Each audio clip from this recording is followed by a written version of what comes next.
Local marine biologists started tackling a big project today. They're trying to figure out how a whale died. Yeah, police took the whale's remains to the Craney Island in Portsmouth last night. We've been covering this story since the beginning of the week. Hundreds of people spotted the sei whale swimming in circles in the Elizabeth River between downtown Norfolk and the Jordan Bridge area.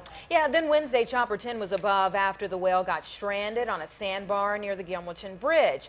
The next day, it was found dead in a nearby creek in Portsmouth. 10 on your side's Erin Kelly talked to experts about how that whale may have died. Erin? Well, they're still figuring that out, but they discovered internal bleeding and broken bones. They think a ship might have struck it. The journey of a wandering whale that found itself in the Elizabeth River ended Friday on Craney Island. There, the team that had followed the female with concern for a week set out to understand why it died.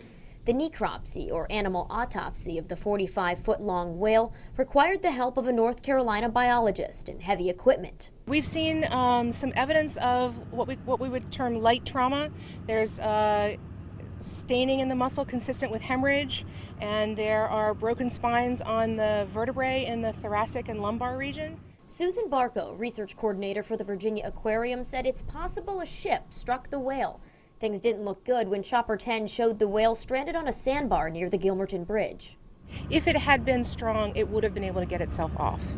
It was not so shallow that it couldn't have turned itself around. And so the fact that it didn't was a good indication that it was probably dying.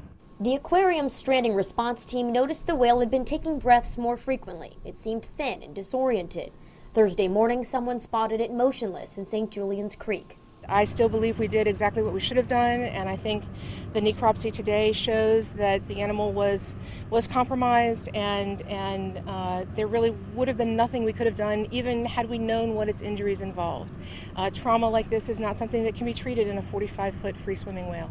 Barco said we may never know what brought the whale to shallow waters, but she and her team hope to learn more about the animal before the U.S. Army Corps of Engineers prepared to bury it on the beach. Barco said NOAA Fisheries writes reports every year on how many animals are involved in ship strikes. She said it's not clear whether the whales understand the ships as a threat. Erin Kelly, 10 on your side.